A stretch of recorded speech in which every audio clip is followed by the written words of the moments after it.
आप सब महान शक्ति संत मन को मेरा प्रणाम।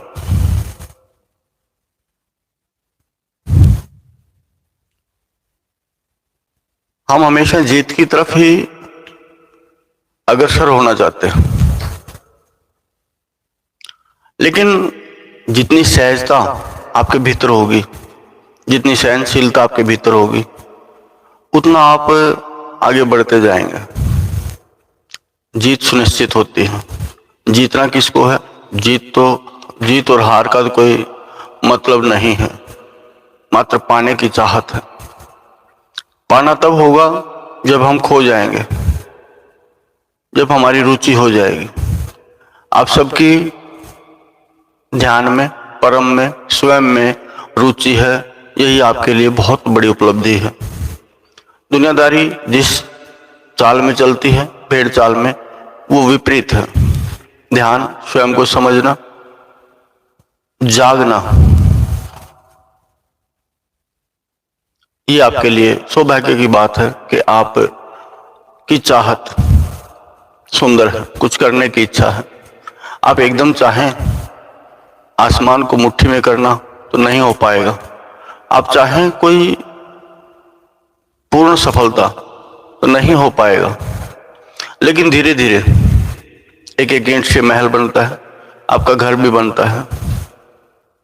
चिड़िया घोंसला बनाती है, एक एक तिनका लेके आती है धीरे धीरे, लेकिन समय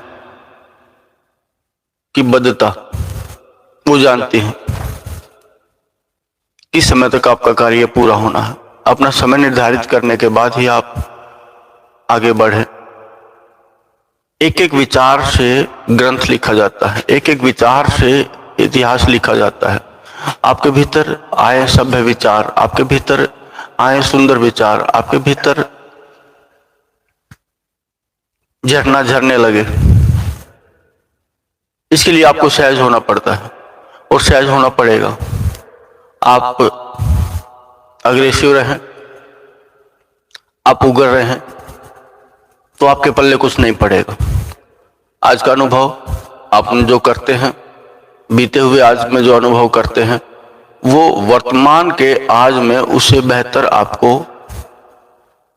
आपकी चाहत होती है और चाहिए भी होती है।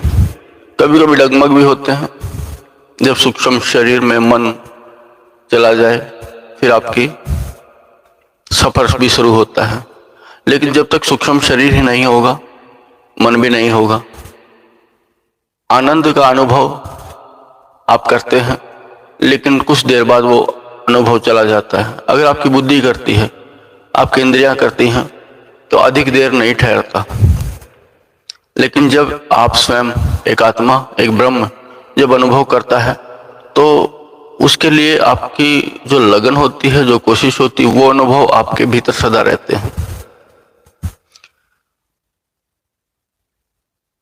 जो बुद्धि के, जो इंद्रियों के अनुभव हैं, वो थोड़ा कम। जब भी आप चाहत बढ़ाते हैं, उनका ध्यान करते हैं, तो उतना आनंद उनमें नहीं आता। लेकिन जो स्वयं के अनुभव को आप दोबारा से रिपीट करते हैं, ध्यान में लाते हैं, ख्याल में करते हैं, तो वो अनुभव, वो आनंद बड़ा होता है, छोटा नहीं होता।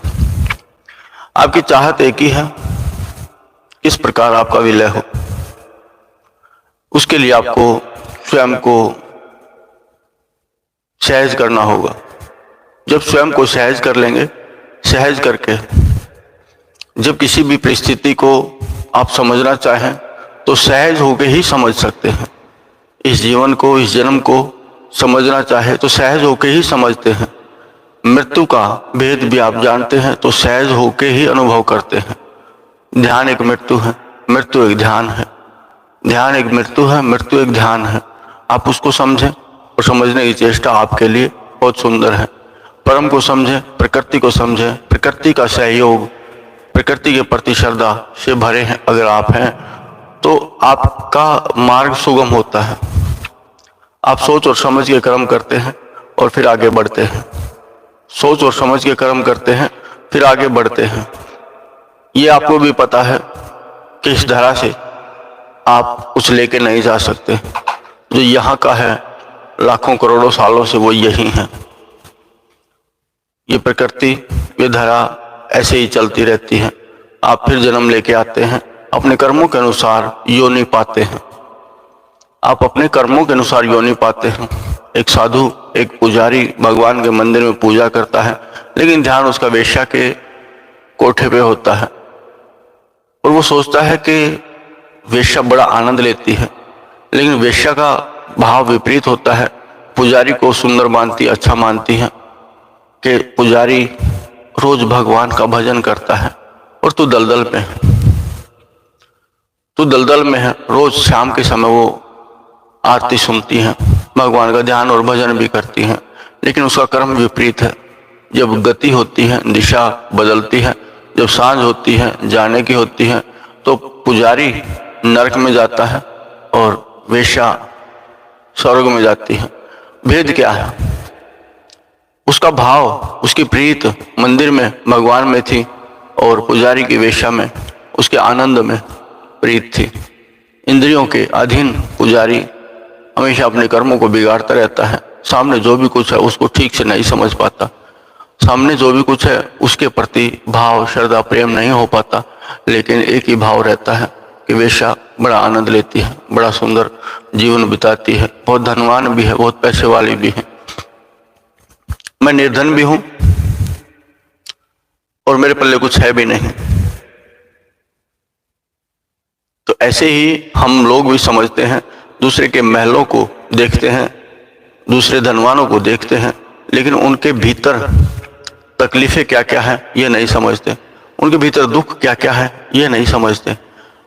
हमेशा गरीब आदमी हमेशा महल की तरफ ही झांकता रहता है, देखता रहता है कि काश मेरा भी महल हो, काश मेरे पास भी धन हो। लेकिन धनवान धन के विपरीत सोचता है मुझे सुख मिले, मुझे शांति मिले, जबकि निर्धन के पास सुख भी होता है और शांति भी होती है। अगर वो सहज हो जाए, वो संतुष्ट हो जाए, तो उसको वहीं सब कुछ मिलता है। लेकिन हम समझते हैं मेरा मेरा मेरा, लेकिन कुछ नहीं है मेरा, सब कुछ उसी का है। जब हम सामने उसको पाते हैं, परम को पाते हैं और कहते हैं सब कुछ तेरा, सब कुछ तेरा, सब कुछ तेरा, और तेरा समर्पण करने के बाद ही आप कुछ आगे बढ़ सकते हैं, कुछ कर सकते हैं और ध्यान, भाव, श्रद्धा, प्रेम आप पा सकते हैं। नानक देव एक सेठ साहूकार के पास नौकरी करने लगा। नानक देव एक सेठ साहूकार के पास नौकरी करने लगा। अन्न तोलता, गोदाम में अन्न तोलता, और जब बारी आती तेरा की, 1 2 3 4 5 6 7 8 9 10 11 12 और 13, नानक कहता ये सब तेरा, ये सब तेरा। लेकिन कुछ पाने के लिए हम तेरा कहते हैं तो हमारी गलती है। कुछ पाने के लिए हम तेरा कहते हैं, लेकिन हमारा स्वभाव ही हो जाए तेरा तो बड़ी सुंदर बात है। लेकिन बहुत सारे लोग दान धर्म करते हैं, लेकिन करने से पहले उनके मन में होता है कि ये मेरे को वापस मिलेगा। लेकिन चाहत आपकी, इच्छा आपकी वो गलत होती है।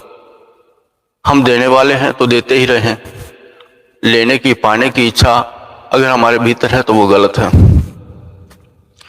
जब तेरा तेरा करते करते, जब सब लोग देखते हैं कि नानक ने तेरा तेरा करते हुए धन भंडार गोदाम खाली कर देगा, ये तो सब लोग गए दौड़ के सेठ साहूकार के पास, तेरा जितना भी अन्न है वो बांटने पे है, तेरा भंडार खाली हो जाएगा। सेठ साहूकार दौड़ के आया और देखा गोदाम में जितना उसने छोड़ा था उसके गोदाम में पहले से ज्यादा अन्न था। जितना उसकी गिनती में था, गोदाम में आके देखता तो वो दोगुना भरा हुआ है। बड़ी संतुष्टि हुई कि बांटने से बढ़ता है। तो सेठ ने कहा तू बांटता रह, तू करता रह, तू ठीक दिशा में है, तू ठीक दिशा में है। हम चाहत रखते हैं किसी की भी, कुछ भी, धन की चाहत, लेकिन संतोष आपको तब मिलता है, तब आपको सही भीतर से पता लगता है कि साथ कुछ नहीं लेके जाना, लेकिन कर्म करना है, लेकिन सही कर्म करना है, लेकिन सही। किसी की आत्मा ना दुखे, स्वयं की नजरों में हम ना गिरे, वो कर्म हमारे लिए सभ्य है। हम अपनी नजरों में ना गिरे, आपकी अपनी नजरों में गिरे तो परमात्मा की नजरों में गिर जाएंगे, ऐसा कर्म ठीक नहीं। जब तक हम तृष्णा के अधीन होकर कर्म करते हैं, जब तक हम तृष्णा के अधीन होकर कर्म करते हैं, तो हमें कुछ मिलने की उम्मीद नहीं रहती। लेकिन जब आत्मीयता से आत्मा जब बांटती है, तब बढ़ता है, अपने आप बढ़ता है। लेकिन फिर भी बांटने वाले को चाहत खत्म करनी होगी और खत्म होनी चाहिए कि मुझे दोबारा से कुछ मिले, मुझे दोबारा से कुछ मिले। अपने आप को लुटाना एक आनंद है, दूसरे को लूटना एक आनंद है। दूसरे को लूट के वो आनंदित होता है, तो उसको भी लूटने की तैयारी करनी चाहिए। वो स्वयं लूटता है, स्वयं लूटता है, प्रकृति उसको लूटती है। लेकिन जो स्वयं को लूटने के लिए तैयार करता है, प्रकृति मुझे लूट ले, प्रकृति मुझे लूट ले, बड़ी मुश्किल होती है वो घड़ी, वो सोच, वो चाहत कि जो कुछ मेरे पास है सब चला जाएगा और तू कंगला और भिखारी रहेगा। लेकिन जो शांति, जो संतुष्टि, जो आनंद उसको मिलता है, उसकी कोई कीमत नहीं होती। बेकार कबाड़ के ढेर वो अपने पास से हटा देता है, सुख, शांति और प्रेम उसके भीतर भर जाता है, तो वही अनमोल है। हम उसके लिए कभी चाहत नहीं रखते। अपार धन बैंकों में है, अपार संपत्ति के मालिक हैं, लेकिन शांति शून्य है। शांति है ही नहीं, प्रेम है ही नहीं, भाव है ही नहीं। अगर वो चीज नहीं तो आप स्वयं भी नहीं और परम भी नहीं। उसी के चक्कर में जीवन बिताया जो हमारे काम ना आया, उसी के लिए जीवन बिताया जो हमारे काम ना आया। लेकिन भजनी भजन करे स्वयं को भूल के, भजनी भजन करे स्वयं को भूल के। हम हमेशा चाहत रखते हैं, जिज्ञासा रखते हैं, इच्छा रखते हैं कि हमारे पास ये भी हो, हमारे पास वो भी हो। लेकिन क्या होगा जब आप जाएंगे? क्या होगा जब आप जाएंगे? कुछ भी साथ न होगा और फिर पछताएंगे, फिर कुछ होगा नहीं। जब सांझ होगी, जाने का समय होगा, अपने जीवन की तरफ निहारेंगे जो बिताया हुआ है कि मैंने क्या कमाया, वो मेरे काम का है या नहीं, वो जो कमाया मैंने वो मेरे काम का है या नहीं, काम का नहीं है। आपकी आने वाली पीढ़ी उसको अपने अधिकार में ले लेती है। बीमार पिता, बीमार स्वयं, परिवार सोचता है पैसे लगाए ना लगाए, बूढ़े पे दांव लगाए ना लगाए, जबकि उसी का कमाया हुआ धन होता है, उसी के काम नहीं आता। परिवार कहता है धन का व्यय करना है, ये बूढ़ा मरेगा लेकिन हमें कंगला करके जाएगा, इसीलिए उनकी इच्छा उस पे धन दांव लगाने की नहीं रहती। क्या लाभ उस चीज का? लेकिन एक सहारा, एक संस्करण, एक संस्कृति, एक संस्कार स्वयं के बन जाए, हरि की चाहत में, प्रकृति की चाहत में लुटने की आदत आखिरी सांस तक रहे तो बहुत मजे की बात है। लेकिन हम लुटना चाहते नहीं। हम चाहते हैं मैं अपने परिवार को, अपने बच्चों को बहुत सारा धन दे के जाऊं, लेकिन जो उसके भाग्य में है, परमात्मा उससे जो कर्म करवाता है, प्रकृति जो उससे कर्म करवाती है, उसके अनुसार ही उसको देती है। लेकिन हम सपने देखते हैं, लेकिन हम सपने देखते हैं चाहे सोते हुए चाहे जागते हुए। सपने तो सपने हैं। जागते हुए भी आपने जो सपने अपने पूरे किए हैं, क्या उनका लाभ है?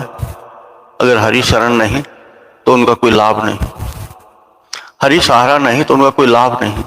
सपने आप सोते हुए भी देखते हैं, सपने आप जागते हुए भी देखते हैं। जागते हुए सपनों में आप क्या चाहते हैं, वो चाहत के ऊपर निर्भर करता है। क्या आपने सभ्य और परम को चाहा? अगर वो उसको नहीं चाहा तो आपके भीतर उजाला नहीं, आपके भीतर फिर भी अंधेरा है।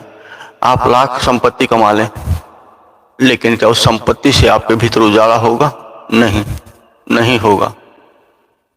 लेकिन परम की चाहत से आपके भीतर जागृति होती है और उस जागृति का उजाला बड़ा सुंदर होता है।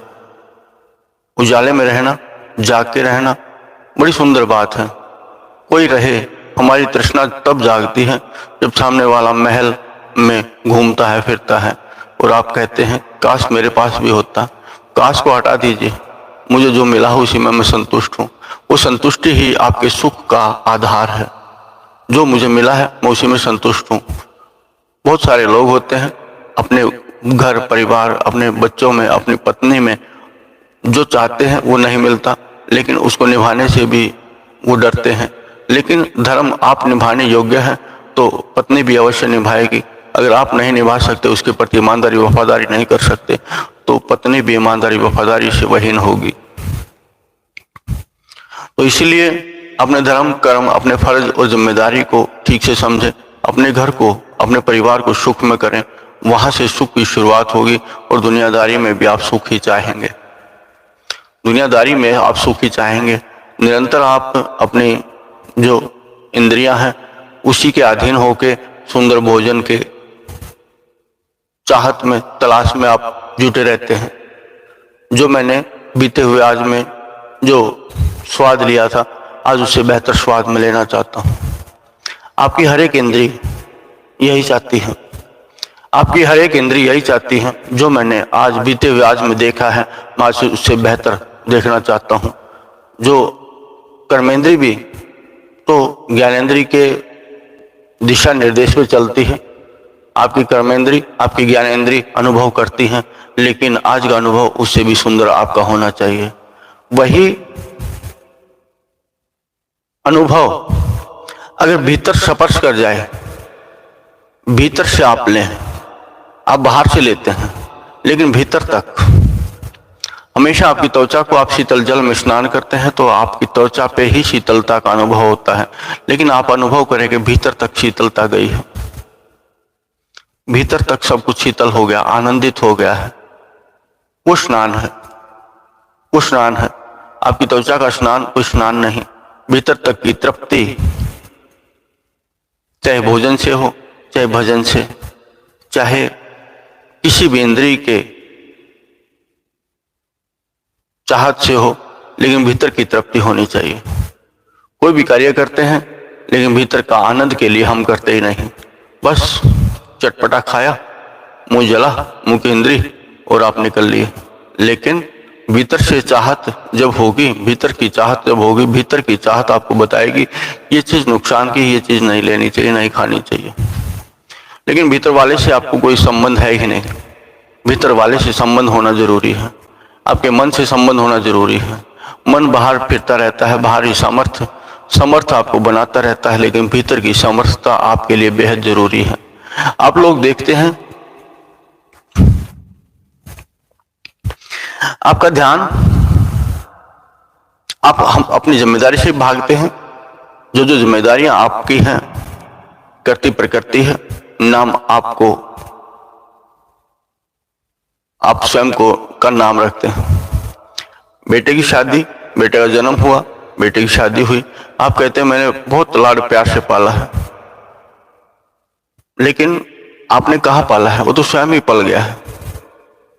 शादी आपने कहाँ की? आप तो मात्र माध्यम थे, जैसे जन्म देने के माध्यम है। प्रकृति परमात्मा ना चाहे तो कहां से सृजन कर लेंगे? बच्चे को कहां से सृजन कर लेंगे? वो प्रकृति के माध्यम से परमात्मा करता है। धन संपत्ति आपके पास परमात्मा ही भेजता है। आप चाहते हैं कि आपकी चाहत पूरी हुई, लेकिन वो तो प्रकृति की चाहत पूरी हुई। लेकिन चाहत आपकी पूरी हुई, लेकिन जिसने की, क्या आपने उसकी चाहत को जाना? क्या आपने पहचाना कि जो जिसने आपको बनाया है वो क्या चाहता है? क्या चाह के उसने बनाया है?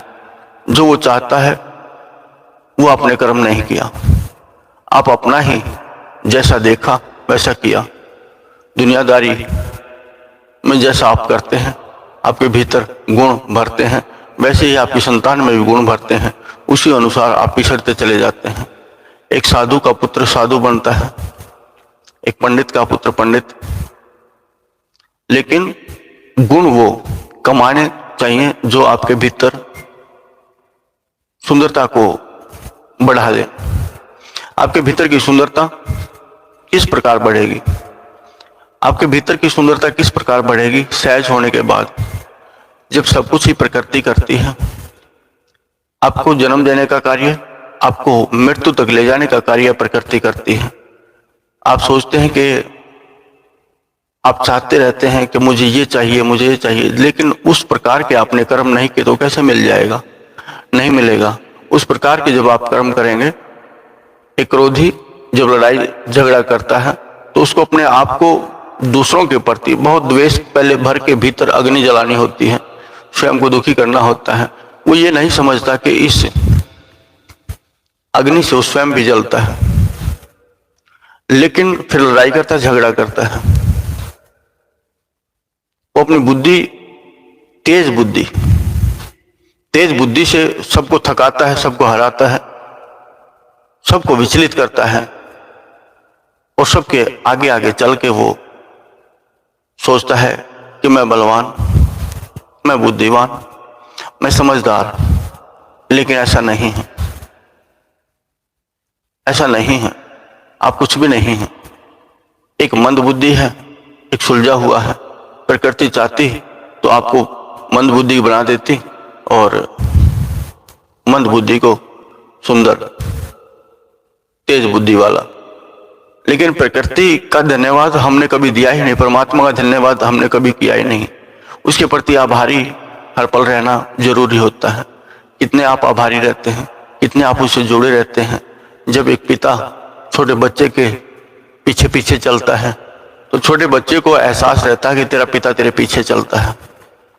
छोटे बच्चे को एहसास रहता है कि तेरा पिता तेरे पीछे चलता है, अगर कोई दिक्कत, कोई परेशानी आएगी तेरा पिता संभाल लेगा। उसी प्रकार आप समझदार अधिक हो गए अगर आप भी अबोध रहें, आप भी समझें कि परम पिता मेरे पीछे पीछे चलता है, मुझे संभाले हुए है, मुझे चलाए हुए है। हे पिता, मुझे अच्छा ज्ञान दे। आपको न जन्म देने वाले पिता से कुछ पूछने की इच्छा रहती है, न परम पिता से, क्योंकि आप समझदार अधिक हो गए हैं। पिता नादान हो गया और पुत्र समझदार हो गया। लेकिन वो ये नहीं समझता कि पिता तो पूर्ण ज्ञानवान भी है, पूर्ण बुद्धिवान भी है, लेकिन मजबूर है। उसके अनुभव का लाभ उसका पुत्र नहीं ले पाता। बहुत सारे पुत्र तो ऐसे भी होते हैं कि अपने पिता को ही नकार देते हैं, कहते हैं आपको क्या पता, मुझे सब पता है, कैसे करना है, क्या करना है। युग बीत रहा है, युग बदल रहा है और बदलते युग का मैं हूं, आप नहीं। आपको अपने युग की परख थी, मुझे अपने युग की परख है। लेकिन पिता को और परम पिता को जो बनाने वाले हैं, करने वाले हैं, उनको हर युग की पहचान होती है और हर युग में वो मार्गदर्शन कर सकते हैं। लेकिन हम कभी मार्गदर्शन उनका लेते नहीं, पिता का नहीं, परम पिता का नहीं। लेकिन पिता भी वंचित और परम पिता भी वंचित। आप कितना अनुभव करते हैं कि उनका पिता, उनका परम पिता उनके पीछे है। लेकिन जिसको ये अनुभव हो गया, जिसको ये एहसास हो गया, वो पिता को हर क्षेत्र में, हर श्रेणी में, हर कार्य में, हर धर्म में, हर कर्म में वो साथ रखता है, तो कभी असभ्य नहीं होता। लेकिन परमपिता कहाँ रहता है, यही खोजना जरूरी है। इसके लिए ही आपको सहज होना है। परमपिता आपके भीतर है, आपके रोम रोम में है। आप जब चाहे परमपिता को देख सकते हैं, खोज सकते हैं, उसका अनुभव कर सकते हैं, उसका एहसास कर सकते हैं। एक बाहर आपको दिखता है, उसी को सत्य मानते हैं, लेकिन जो नहीं दिखता उसको झूठ मानते हैं। लेकिन उस झूठ को सत्य में बदलना, लेकिन वो झूठ जो दिखाई देता है वो सत्य है और जो दिखाई देता है वो असत्य है। क्या इस बात की आपको परख है? क्या जो आपको दिखाई देता है बाहर वो सदा के लिए रहने वाला है? धीरे धीरे वो गतिमान है, ढलते हुए सूर्य की तरह वो भी चला ही जाएगा, आपके हाथों से निकल ही जाएगा। आप जिसको पकड़ के बैठते हैं, जिसको संभाल के बैठते हैं, वही निकल जाएगा रेत की भांति आपके हाथों से। लेकिन जिसको आप छोड़े हुए हैं, जो आप नहीं चाहते, वो आपके सन्मुख, आपके चारों तरफ वो इंतजार में रहता है कि कब आप उसको संभाल लेंगे, कब आप उसको संभाल लें। लेकिन उसकी तरफ ही हमारा ध्यान ही नहीं गया। लेकिन जो इंद्रियों की आदत है, जो मन की आदत है, वो बदली हुई है। हमेशा बाहर की दुनिया में ही हम चाहते रहते हैं, करते रहते हैं, बढ़ाते रहते हैं, लेकिन भीतर की दुनिया में आप प्रवेश नहीं करते। भीतर की दुनिया में प्रवेश करने के लिए आपको सहज होना पड़ता है, सहज होना पड़ता है। आपका सूक्ष्म शरीर किस प्रकार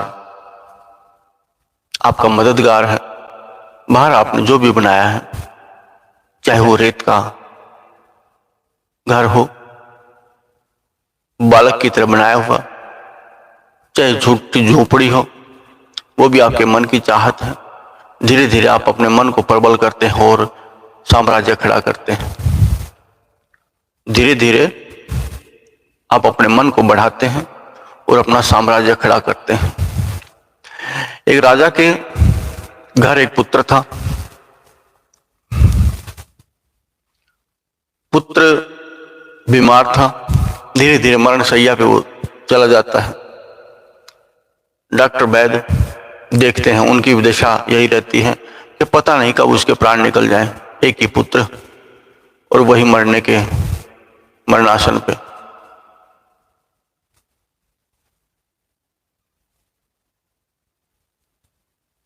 रात थी, रानी अपने पुत्र के पास बैठी हुई थी। राजा की आंख निद्रा में चली गई। राजा निद्रा में देखता है इस धरती का, इस पृथ्वी का अकेला ही मालिक है, अकेले ही राजा है, चक्रवर्ती राजा, सम्राट है। उसके 12 पुत्र हैं। सपने में राजा देखता है उसके 12 पुत्र हैं।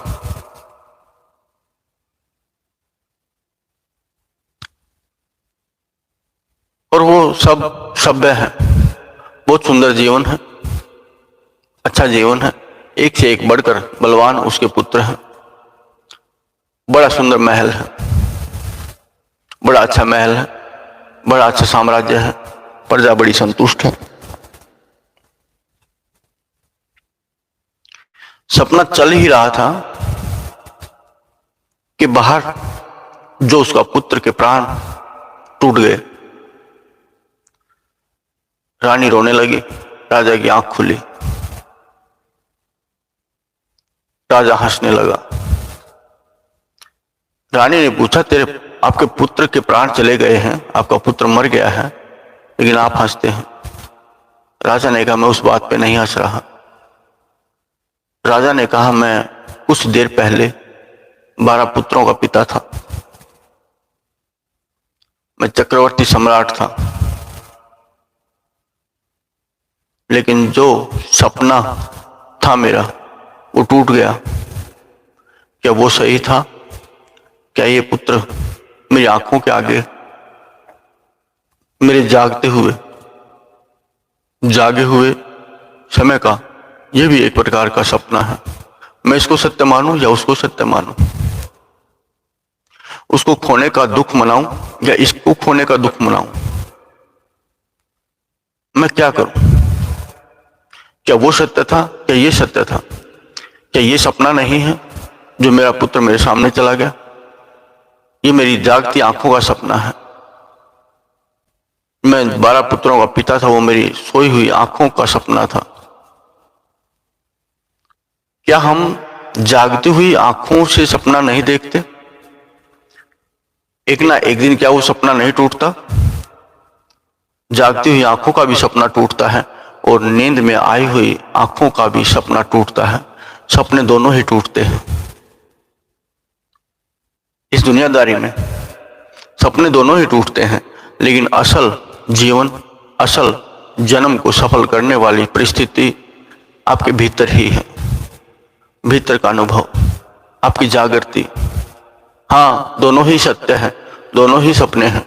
बाहर का भी सपना एक दिन टूट जाता है, भीतर का भी सपना एक दिन टूट जाता है। दोनों ही सपने हैं, दोनों ही सपने हैं, लेकिन ना बाहर वाले का दुख, ना भीतर वाले का दुख। अब दुख ना भीतर वाले का माने, ना बाहर वाले का दुख माने। बाहर भी जो जाता है जाने दे, भीतर भी जो जाता है जाने दे। सपने दोनों ही हैं, लेकिन असल जीवन आपका क्या है? वो आपके ध्यान में है, वो आपके ज्ञान में है, वो आपकी समझदारी में है। आपके जीवन की, आपके जन्म की प्रलय तब होती है, लेकिन उस प्रलय को पहले ही समझना आपके लिए जरूरी है। उस मृत्यु को, उस समय को आपको पहले ही समझना जरूरी है कि मृत्यु कैसी होगी, उसके प्रति आप भयभीत ना हो। दोनों सपनों से ऊपर उठें और हमेशा जागते रहें, सत्य को समझें। दुखी वो होता है, पुत्र मरता है, लोग रोते पीटते हैं, कोई अपना परिचित अपना प्यारा चला जाता है तो रोते पीटते हैं। जिसका हमने लिया था सहारा, जिसके हम सहारे की उम्मीद लगाए बैठे थे, वो सहारा हमारा टूट जाता है तो जीवन ऐसा लगता है कि मझधार में चला गया, अब कैसे होगा। लेकिन प्रकृति वैसा ही उसको चालू कर देती है, उसी अनुसार किसी के जाने से किसी के आने से कोई फर्क नहीं पड़ता। वो अपना कर्म करने के लिए आया है, जागने के लिए आया है, लेकिन आपके ऊपर क्या फर्क पड़ता है। अगर आपके स्वयं के भीतर साहस नहीं तो दूसरे के साहस का आपको कोई लाभ नहीं मिलेगा। आप दूसरे के साहस को देख के अपने भीतर प्रेरणा ले सकते हैं, लेकिन आपको अपने भीतर साहस जगाना होगा इस दुनियादारी को जानने के लिए, इस दुनियादारी को समझने के लिए, अपने भीतर प्रवेश करने के लिए। जो जो जिम्मेदारियां आपकी हैं उसको समझें, क्या क्या जिम्मेदारी मेरी है, किस किस का हित मेरा कर्म है, किस किस का हित मेरा धर्म है। हम किसी को भी नहीं जानते, किसी को भी नहीं करते। अपने द्वेष, अपनी बुद्धि के अहंकार के कारण हम जो हमें गलत बोलता है तो उसके लिए हम बहुत ज्यादा गलत का ढेर इकट्ठा करते हैं कि तू मुझे थोड़ा बुराई देगा मैं तुझे ढेर दूंगा। लेकिन अच्छाई देने वाले को क्या अच्छाई दे सकते हैं आप? वो अच्छाई का ढेर बनाइए, वो सच्चाई का ढेर बनाइए। और जो बुराई देता है उसको भी आप ढेर सच्चाई का दीजिए, अच्छाई का दीजिए। और जो अच्छाई देता है, सच्चाई देता है, उसको भी आप वही ढेर दीजिए। आप अपने भीतर अलग अलग बहुत सारे वो ना बनाए, अपने भीतर प्यार प्रेम श्रद्धा और भाव का भंडारण भरे। आप जो आपको देता है उसको सहज प्रेम की भाषा ही अपनाएं, चाहे आपके भीतर हो चाहे आपके बाहर हो। संतुष्टि हो, क्या इज्जत क्या बेइज्जती।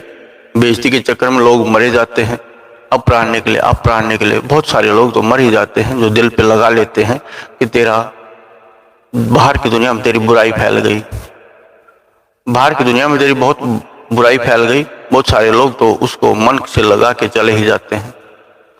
क्या मन को लगाना चाहिए? नहीं। जो दिया है प्रकृति ने, परमात्मा ने, जो मैला हुआ है वो धोने की चेष्टा करें, सहज हो जाए। प्रकृति आप तक पहुंचाती है, आप नहीं कर सकते, प्रकृति करती है। अगर आपके भाग्य में अच्छाई होती तो प्रकृति अच्छाई आपके सुपुर्द करती, अगर बुराई है तो बुराई सुपुर्द करेगी। लेकिन जान के समझ के कर्म करें तो फल वैसा हो। बहुत सारी सच्चाई सबको पता है, बहुत सारी सच्चाई सबको पता है। कोई गलत करेगा तो उसको गलत मिलेगा, जो कोई अच्छा करेगा उसको अच्छा मिलेगा। लेकिन हम लोभी हैं, लोभ के अधीन होके हम अच्छे प्रयत्न करते हैं, अच्छा की कोशिश करते हैं। लेकिन जो अच्छा हो, जो सच्चा हो, उसके संग चलने में अच्छा है। लेकिन लोभ को त्याग दें, लोभ को त्याग दें। 5 तत्वों का इस शरीर बड़ा सुंदर स्थूल शरीर है, इसको खुश करके जब आप किसी को कुछ देना चाहते हैं तो पहले उसको अपना बनाते हैं, फिर उसको देते हैं। वो लेने में कोई आनाकानी नहीं करता। और जिससे हम मांगते हैं अगर उसको अपना ना बनाए तो वो देगा भी नहीं। दोनों सूरत में दुनियादारी को देने में भी और लेने में भी अपना बनाना होता है। परमात्मा हो चाहे दुनियादारी, अपना बनाए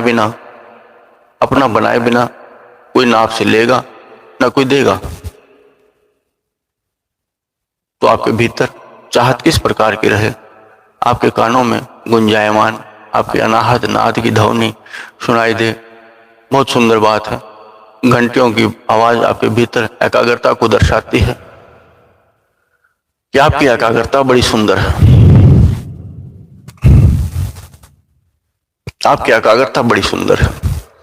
व्यर्थ में हम अपने मन में घाव बनाते हैं, फिर टीस उठती है, दर्द उठता है, अपने आप को जबरदस्ती दुखी करते हैं। किसी ने हमारा मान किया, किसी ने हमारा अपमान किया, किसी ने हमारा मान किया तो मान के बदले वो मान लेगा, प्रकृति देगी। आपके पास मान भी प्रकृति देगी। आपकी चाहत मैं उसको मान दूं तो प्रकृति मान देगी। किसी ने हमारा अपमान किया, हम मांगते मुझे प्रकृति अपमान दे, मैं इसको अपमान का ढेर में सुलाना चाहता हूं। लेकिन नहीं, मांगने में भी आप सभ्य हो, देने में भी आप सभ्य हो। मांगते हुए भी आप जागे हुए हो और देते हुए भी आप जागे हुए हैं। जब आपके भीतर मंथन चलता है, आपके कानों में गुंजायमान अनाहद नाद की ध्वनि, उस ब्रह्मांड की ध्वनि गूंजती है, आपके भीतर के तार बजते हैं, सुर की लहरियां उठती हैं। उस समय में आप बाहर की दुनियादारी को भूल जाते हैं।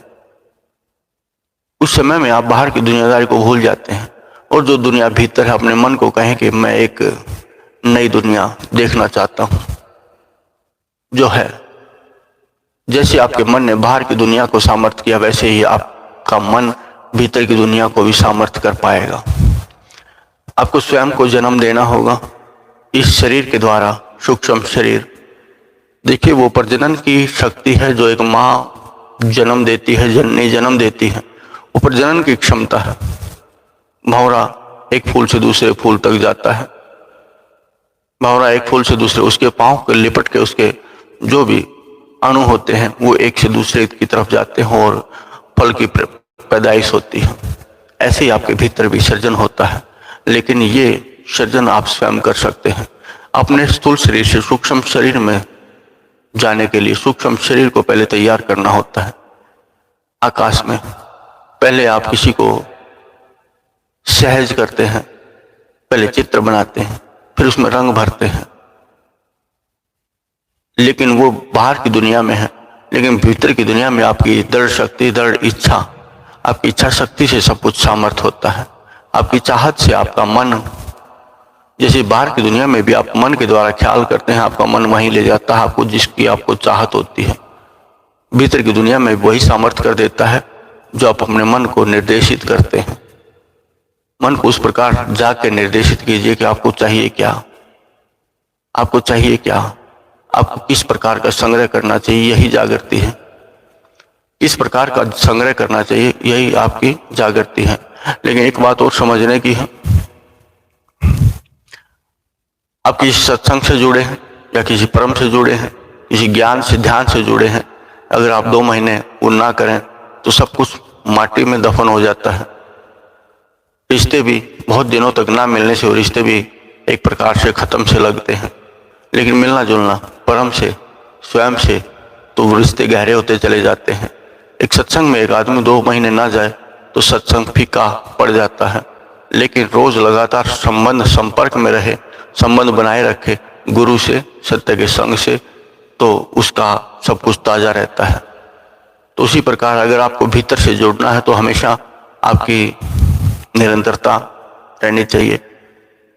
पता नहीं कब घट जाए, सुबह का इंतजार करते करते उस बात का आपको पता भी नहीं किस समय सूर्य निकल आए, आपके भीतर प्रकाश का सर्जन हो जाए, होता है नहीं पता कब आपके भीतर की अंतरात्मा जाग जाए। आप कोशिश करेंगे, आपको वे अनुभव अपने आप ही अनुभवित करेंगे, आपको पता लगेगा हाँ आपके भीतर चेतना आ गई है, चेतना जाग गई है। चेतना आने के बाद आप आनंदित रहेंगे, हर्षित रहेंगे। 5 तत्वों के प्रति श्रद्धा से भरें, भाव से भरें।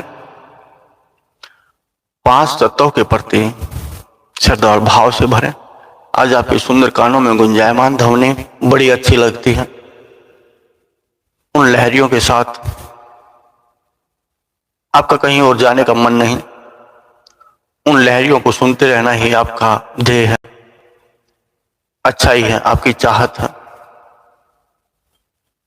धरती मां, अग्नि, जल, वायु और आकाश, 5 तत्वों के प्रति आप भाव से भरें। 5 भूत से आप उनको खत्म ना कर सकते, लेकिन उनके भाव बदल सकते हैं, उनके भाव बदल सकते हैं। 5 भूत, कामनाएं, क्रोध, लोभ, मोह और भय। भयभीत आप मौत से रहते हैं। सबसे बड़ा भय मौत का रहता है कि मरूंगा तब क्या होगा। बाहर की दुनिया में शरीर फूल पत्ते पेड़ पौधे सब मिथ्या है, मिट जाएगा एक दिन, लेकिन जो आपके भीतर सृजन होगा वो नहीं मिटेगा। वो ध्वनिया, वो चाहत, वो प्रेम, वो दुनियादारी, वहां पे बैठ के आपका भजन करना, वहां पे जाके आपका नृत्य करना एक रोमांच का अनुभव है।